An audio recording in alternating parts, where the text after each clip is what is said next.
Good afternoon, everyone. Welcome to i²-Maths Academy, where numbers and variables actually meet mastery.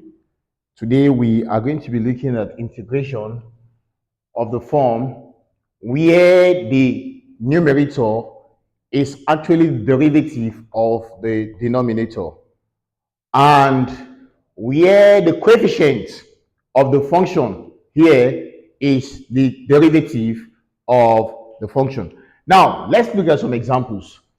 Now, example 1, we have to evaluate the following. Integral 2x plus 3 all over x squared plus 3x minus 5. B, we have integral sec square x all over tan x dx.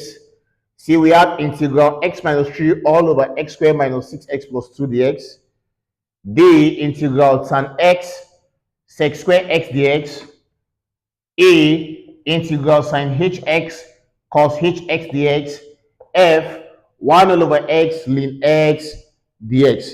Now, in this case, now let's look at the first one. Yes, A. Now, integral 2x plus 3 all over x squared plus 3x minus 5 dx. Now, if you look at this very closely, you will discover that here, when you differentiate the denominator, it gives you the numerator. Yes, when you differentiate this, it gives you this. So that was the reason why we said the numerator is actually the derivative of the denominator. So it means in this case, what you have to do is this. You tell them let u be equal to x squared plus 3x minus 5. Yes, let u be equal to this. Now let's see the derivative of our u. So the u all over the x. When you differentiate x squared plus 3x minus 5, it gives 2x plus 3. Yes. Now you can see from here that the derivative is giving us the numerator. So it therefore means that integral 2x plus 3 all over x squared plus 3x minus 5 dx will be equal to integral. Here we have 2x plus 3 all over u. Now remember we said let u be equal to x squared plus 3x minus 5. It means this value now is our u. Then now let's see the value of the u all over the x. Now we said the u all over the x from here, that the u all over the x is equal to 2x plus 3.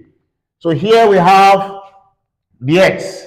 Now if the u all over the x is equal to 2x plus 3, now remember this is the same thing as all over 1. And when you cross multiply, you have the u times 1. The u times 1 is equal to 2x plus 3 times the x.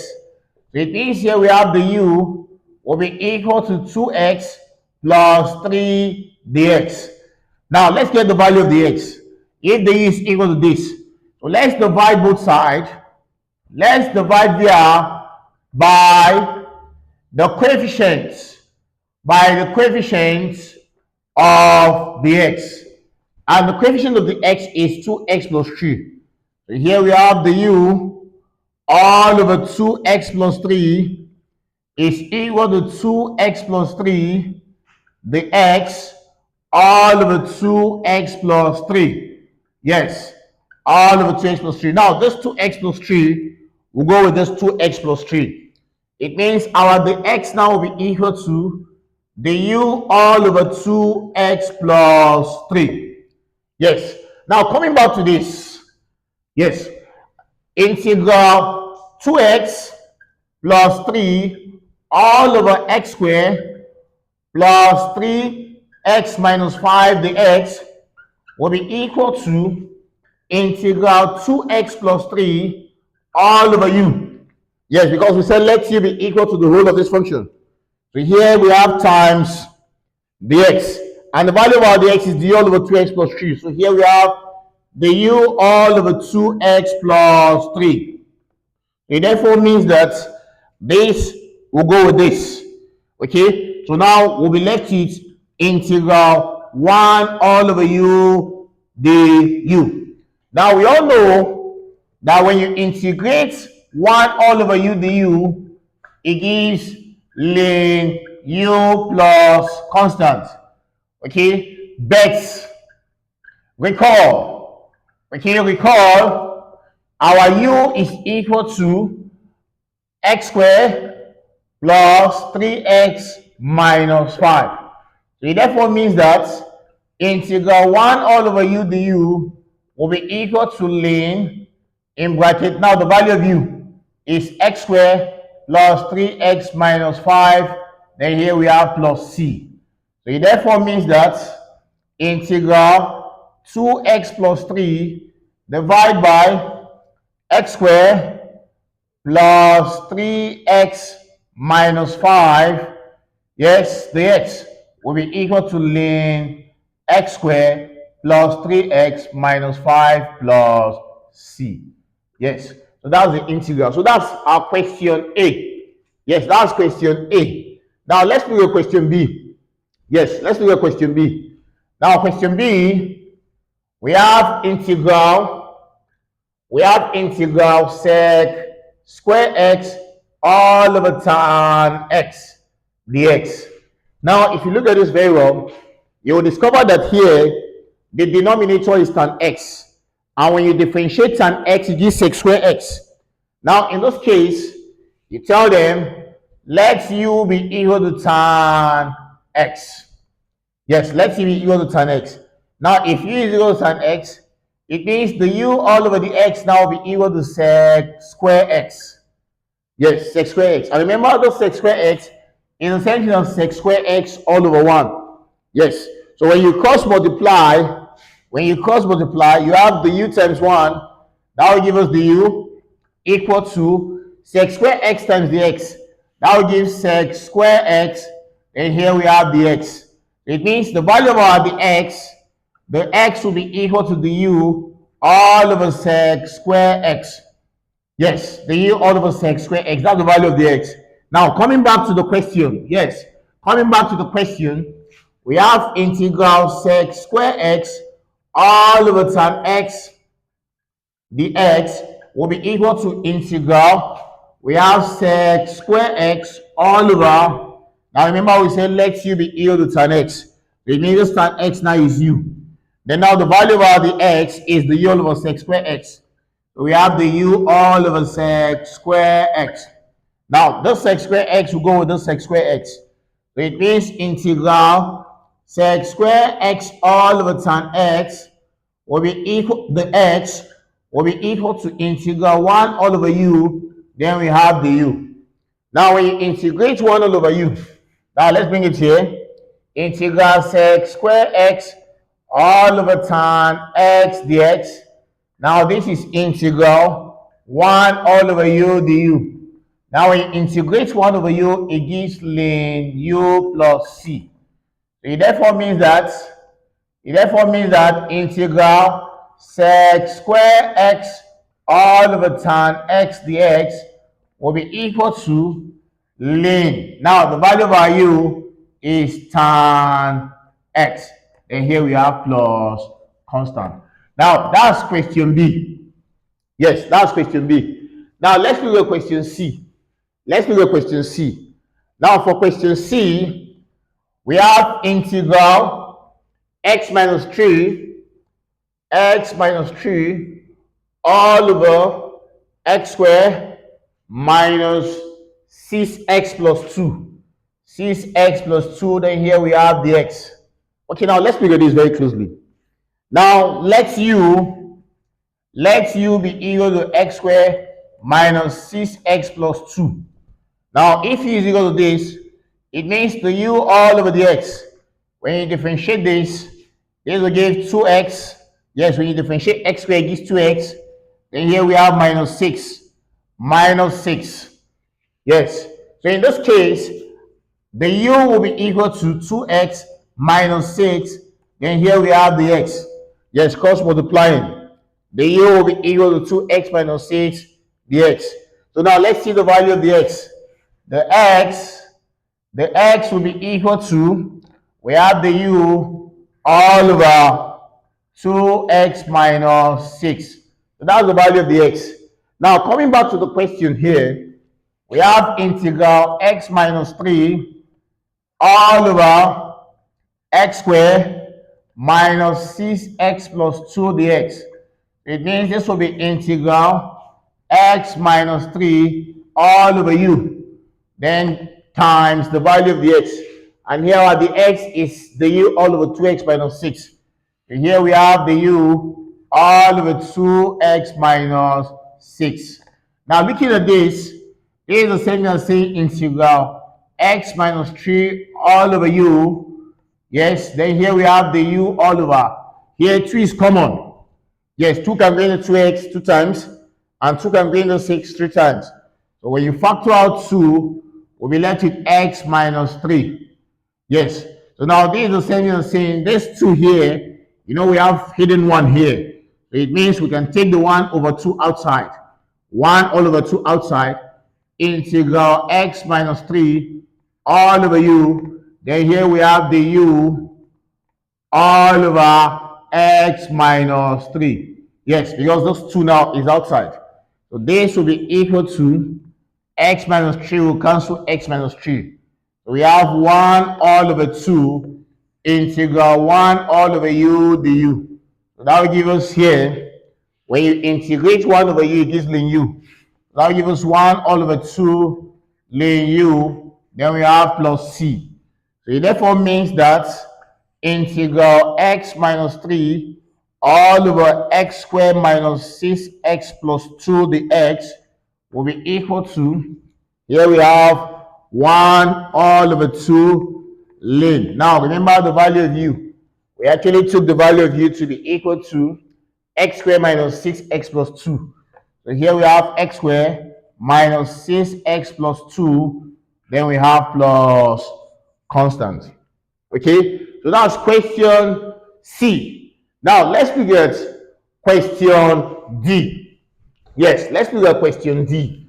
Now question D, if you look at it very closely, you will see that the coefficient of tan x is actually the derivative of tan x. Now this is what we're saying. Now D, we have integral tan x. Then we have sec square x dx. Now, if you look at this very closely, you discover that here, the coefficient of tan x is sec square x. And we all know that when you differentiate tan x, it gives you sec square x. So it means in this case, you will just tell them, let u be equal to tan x. Yes, let u be equal to tan x.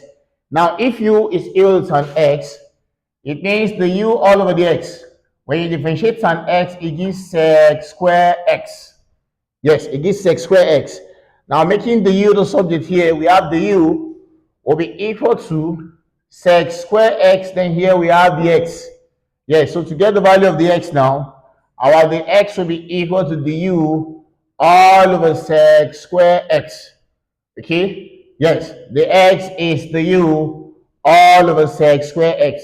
Now, let's come back to this. We have integral tan x sec square x dx.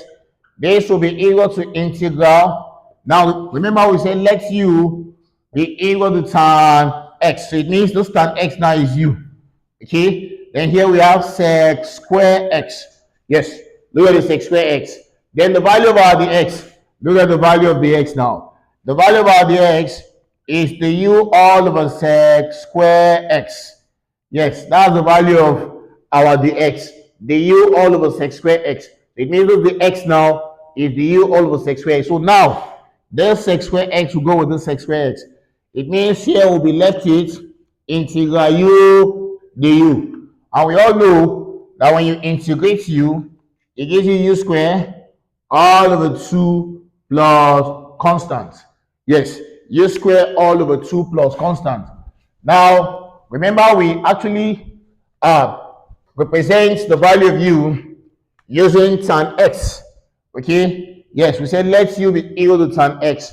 It therefore means that integral tan x sec squared x dx will be equal to u squared all over 2. So, and u is tan x. We have tan x all squared all over 2. Then here we have plus c. So it means that will give us tan x. All squared is tan x times tan x. So that will give us tan square x all over 2. Then here we have plus c. So that's our question D. Now let's look at question E. Yes, let's look at question E.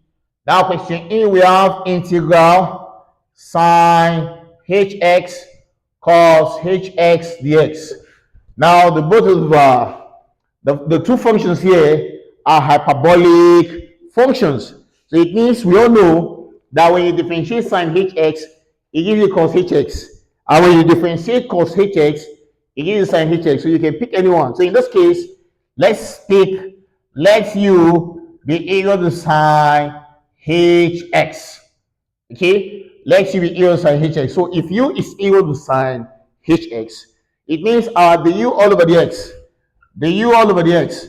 When you differentiate sine hx, it gives cos hx.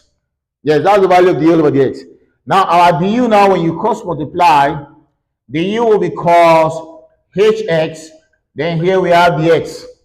Yes, the u will be cos hx dx. So it means the value of our dx, the x will be equal to the u.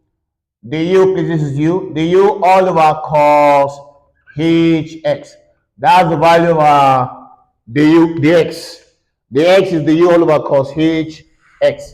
Now, looking at this integral, it means what we have here would be integral sine hx cos hx dx will be equal to integral. Now remember here, we said let u be equal to sine hx. It means here in place of sine hx, we have u. Then here we have cos hx. Then the value of our dx. Now look at the x. We said the x is the u all over cos hx. So it means here we have the u all over cos hx. Yeah, this is the u. Now looking at this will cancel this. Okay? So it means we'll be left with integral u du. And when you integrate u, you have u squared all over 2. Then here we have plus c. So it therefore means that integral sine hx cos hx dx will be equal to, now remember we said let u be equal to sine hx. It means here we have sine hx all squared all over 2 plus c. Okay, so sine hx all squared is sine hx times another sine hx. And when you times it, you have sine h square x all over 2. Then here we have plus c. Okay, so that's the integral of sine hx cos hx dx. Now lastly, we have f. We have f. Now let's pick the f now. Yes, let's pick the f. Now for question f, we have integral 1 all over x ln x dx. Yeah, so if you look at this very well, we all know that when you differentiate ln x, it gives 1 all over x. And when you integrate 1 over x, it gives ln x. So it means in this case, I will just pick let u be equal to ln x. And we all know that ln x is the same thing as log x base e. Yes, and this is a natural logarithm, or you call it a Neperian logarithm. Now, in this case, let's see the u all over the x. The u all over the x, when you differentiate ln x, it gives 1 all over x. Yes, it gives 1 over x. So it means our du will be equal to 1 all over x. Then here we have the x. Yes, the u is 1 over x dx. So making the x the subject, our the x now will be the u all over 1 over x. Yes, that's the value of the x. Now coming back to the integral, we have integral 1 all over x ln x. The x will be equal to integral. Here we have 1 all over x. Now, in place of ln x, we say let u be equal to ln x. So here we have u, then the x, the x is the u all over 1 all over x.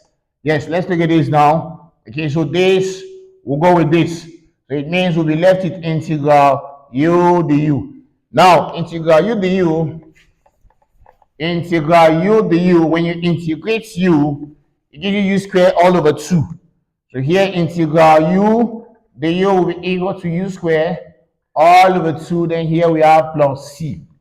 Okay, so in this case, it means our integral 1 over x ln x dx will be equal to, we have u squared, and remember we said let the value of u be equal to ln x. So here we have ln x all squared all over 2. Then here we have plus c. Now please take notes. Remember when we had sine h x squared, I actually call this sine h squared x. Okay, please don't make the mistake to call ln x squared ln square x. This will actually be an abomination in mathematics. So you leave it like this. It means integral 1 over x ln x dx is equal to ln x all squared all over 2 plus c. And mind you, you can't call this ln x squared. No, it's not true. Okay, so the value of this is ln x all squared all over 2 plus c. Thank you for listening. Thank you for watching. Watch more for more videos. Thank you so much.